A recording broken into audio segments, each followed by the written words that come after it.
most of the women, they internalize, meaning most of the stress are often internalized. The thing is, when she says, this is my life, this is actually a signal. This is not something like, where it's not like a badge of honor, like saying that, yeah, I'm doing so many things. I think exercise is very underrated when you talk about emotional resilience. Say if parents are the role model, setting a role model at home saying that I'm exercising, so then the child actually picks.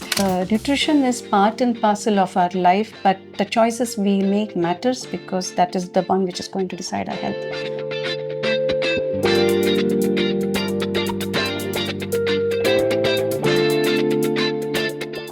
In today's show, we'll be talking about healthy lifestyle habits for women. And we have a special guest with us, Dr. Shalini from Bangalore Baptist Hospital. Thank you, Doctor, for joining us. Dr. Shalini is a family, lifestyle, and geriatrician, and she oversees the wellness clinic at Bangalore Baptist Hospital. Thank you, Doctor, once again for joining us. Thank you. So, the first question is what lifestyle habits most strongly influence long-term health in women? Okay. So first we need to understand health is multidimensional. So it's physical, emotional, social, hormonal. So when we approach it holistically, I think we are in better health. So our foundations has to be very, very specific and simple. What you could do it every day. So when we are talking about long-term health, it's long. So we have to do some things consistently. So every time you talk about lifestyle, I think the first thing people connect is food. True. So nutrition, we have moved from nutrient dense diets to calorie dense diets. Nutrient dense diet meaning including whole grains, nutritional rich, mostly in vegetables, fruits, and that's very important. But I think we have moved a little away, saying that okay, it's okay to eat certain things. So I think the fundamental thing is eating healthy, eating clean. That's the first thing. Second thing is activity. I think we are moving less. As you see, most of the jobs are sedentary. So we are moving less. So including more movement throughout the day and also including regular exercises. I think that's like the base for the health. Exercise is medicine. Nutrition is medicine. So that's the topmost two. Then coming to sleep. Sleep is very crucial. There's a whole lot of work which is happening in our body when we are sleeping, especially in the night. And sleep is not optional. It's mandatory. It is needed. Then stress. I think throughout the day we are into too many stresses. So I think identifying the stress and first is identifying it and then you are kind of working on it. That's very crucial and important. And avoiding substances which can harm you. It could be alcohol, tobacco, and there are a lot of other things which we are seeing in the media these days. And when it comes to women, also we are mostly into cosmetics. So many routine daily things which we are using, which can also harm us, especially hormonal disturbances. Another important thing is this all can happen when you have a good social support. So the relationship, nurturing a very meaningful relationship is very crucial. And most important, these are something which you have to work on daily. So it's not just about merely aging, but how powerfully you age. That's very important. You mentioned about stress, and it's true that in our day and age, in the present day and age, stress is all the more high. And uniquely too for the women, how can we manage stress and mental health issues? So for women, I think she plays multiple roles. Let it be profession or at home being a spouse, a mother, daughter-in-law, sister.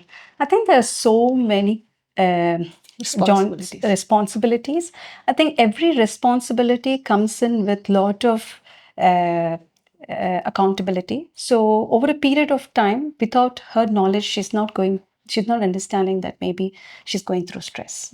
So this can, over a period of time, can be overwhelming, and this chronic stress can cause a lot of health issues in terms of hormonal imbalances. Most important, mental health issues, especially irritability, things like that.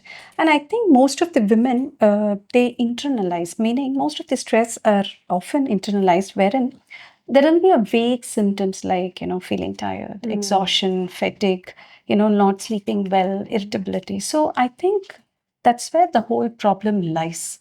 So I feel in women it's very unique because as the roles are, multiple roles. That's exactly. Yeah. So So, managing the stress, how can she manage the stress?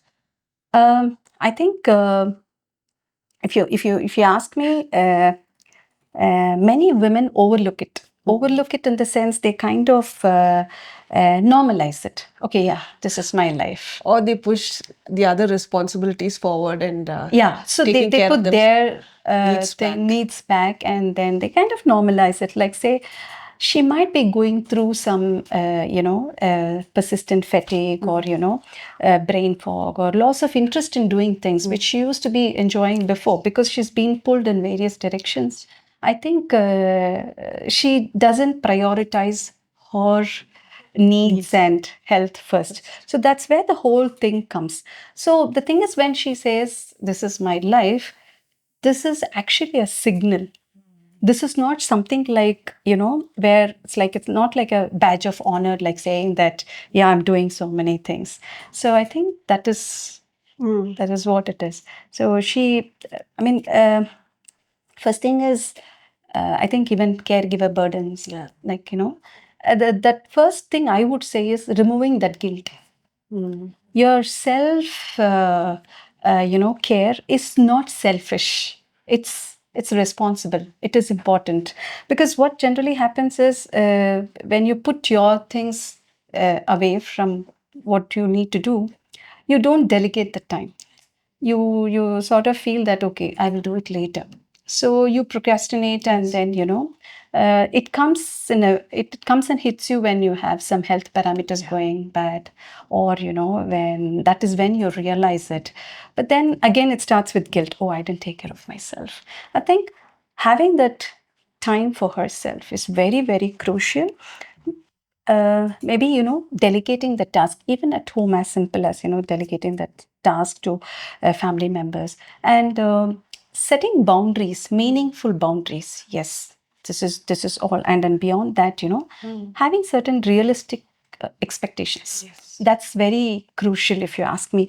And then sometimes when she's offered help, I think it's better to accept help without apologizing, because that is where she will have that space.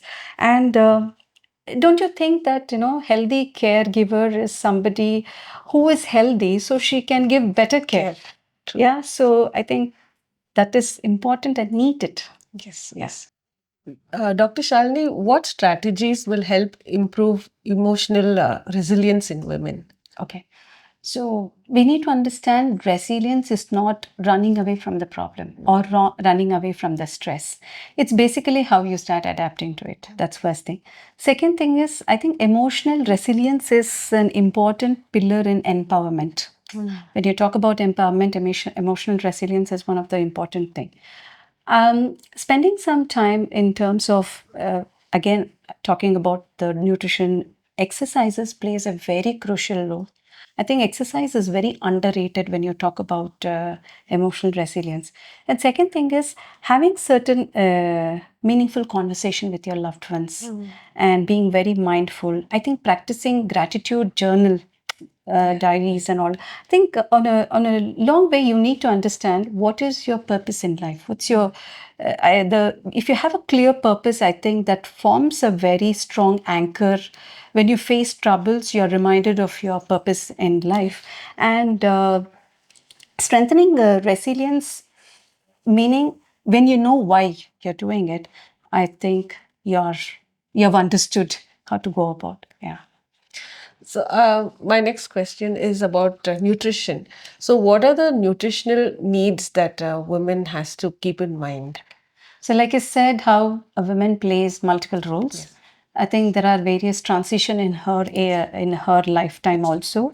She's a child, and then she attains a menarche, and then she goes through a phase of pregnancy, feeding motherhood, and menopause. And I think every stage has its own requirement, and nutrition is very crucial. Like say in an early age, she will need iron, and then she would need calcium, magnesium. So when you really understand the nutrition dense food, I think the child gets what it is eaten. Now the most handy thing nowadays is to grab something from the supermarket, or what is available right in front of you. So we are more access to the unhealthy or the packed food than the healthy diet. Like say even an apple is lying in front of you, you would not really reach out for it. But then if something else is like interesting you would reach out for. So I think nutrition, it's much needed in all the, especially for women. It's like I said, the transition in her lifetime, the requirement is higher. Okay. She won't be eating the same portion size of the food like if you cook at home. So it's going to be varying. But then it's very important for her own health to manage both physical and mental health. It's very important. So I think She needs to be mindful of it. yeah, mindful that the choices you make when it comes to nutrition, she has to be, I mean, not just she, everybody has to be very mindful about what they pick to eat. So like I said, food is medicine. So it is much needed, because we are aware of terms like medical terms like anemia. I think many patients come and tell me that I have anemia, or many people come and tell doctor, my leg is hurting, maybe I should take some calcium, maybe I should take vitamin D. Now people have started talking about B12, omega. There's so many things there.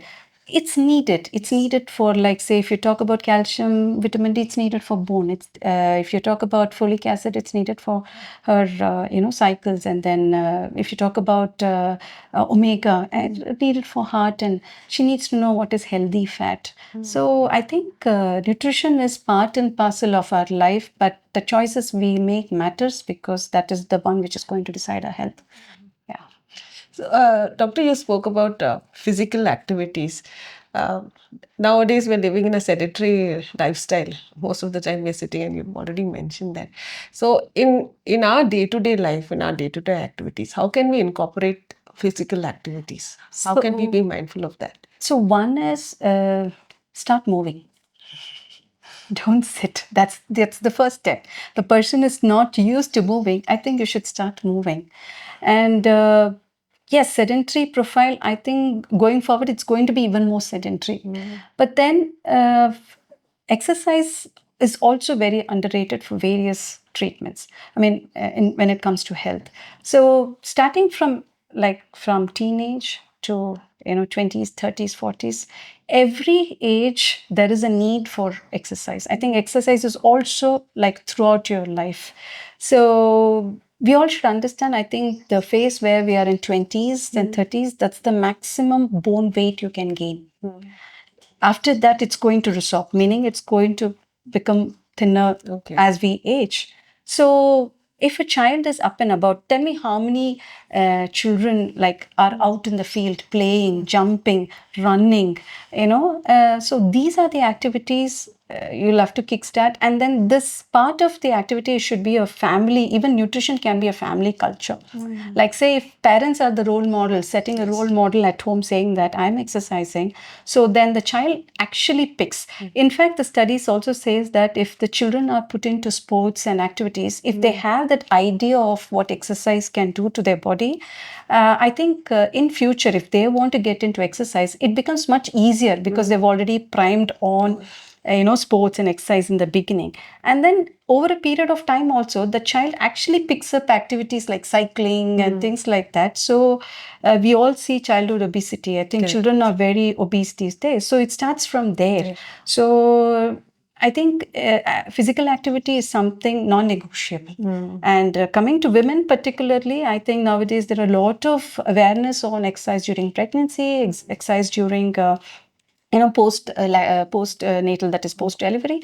And the reason is muscle is very important. Muscle is very important, and the good news about exercise is you're going to maintain that healthy weight throughout your life. You don't have to go for all those crash courses to lose weight and things, because you're steadily maintaining that weight. And if you're maintaining steady weight throughout your life, you're actually by default keeping the diseases away. That's very, very important. And if the child would obesity is high, the child is actually going to, get into a lot of diseases, especially diabetes, hypertension, what you're seeing today. So I think it's very, very important, something which I would say it's like non-negotiable. And most important, women in menopause. I think women gain weight, so many other issues with arthritis and thing, unable to exercise. But that if the woman has already incorporated exercise from a very young age, I think problems can be addressed much earlier.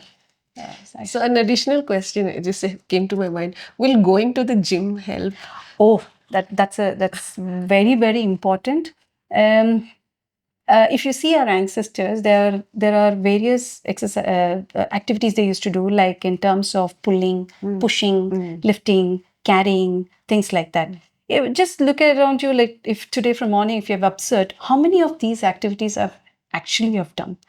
What they say is like, especially from 40s, men or women have to be like strength exercises, plus we talk about protein, because you need protein for muscle. So these two are must, is what is, many studies are showing that it is needed. But when we talk about strength, like I talk regularly about strength exercises for women in my OPD, and they are completely like clueless. Why is doctor advising strength exercises more than walking and cycling? It's not that they are not good. Okay. You could say it's a different component of exercise, but strength actually, you talk about resilience and things. Yes. Actually, muscle building or strength training is resilient, like makes you very self-resilient. So I would strongly recommend, but in that enthu, do not start like, overdo things, maybe gradually, because you have whole lifetime to kind of, beat your own personal records and things like that. So you go gradually, and once you start doing it, you will start realizing that you're preventing your bone loss, osteoporosis. You're preventing lot of diseases actually. In fact, muscle mass is very crucial for diabetic management. Okay. So many of us, when we don't exercise, just walk, we don't retain the muscle mass. Okay. So a lot of metabolism is what we call in another. So metabolic health actually affects is with the I think strength training is something very important. I would strongly recommend. Yes, but under guidance, gradual. Take your time and learn things and do it. Thank you, Dr. Shalini, for sharing so much on lifestyle, especially for women, lifestyle and health for women. And any final thoughts for the viewers if you'd like to share? I would always talk about the fundamentals. Like I started with fundamentals, what is lifestyle? I think that's very important. I will reiterate the same thing again. That's needed. Eat healthy, eat clean, and avoid eating very late. That's very important. And fix your meal timings. Make sure you understand what is in your plate. Eat mindfully. That's the first point. Second, uh, physical activity. Move as much as possible.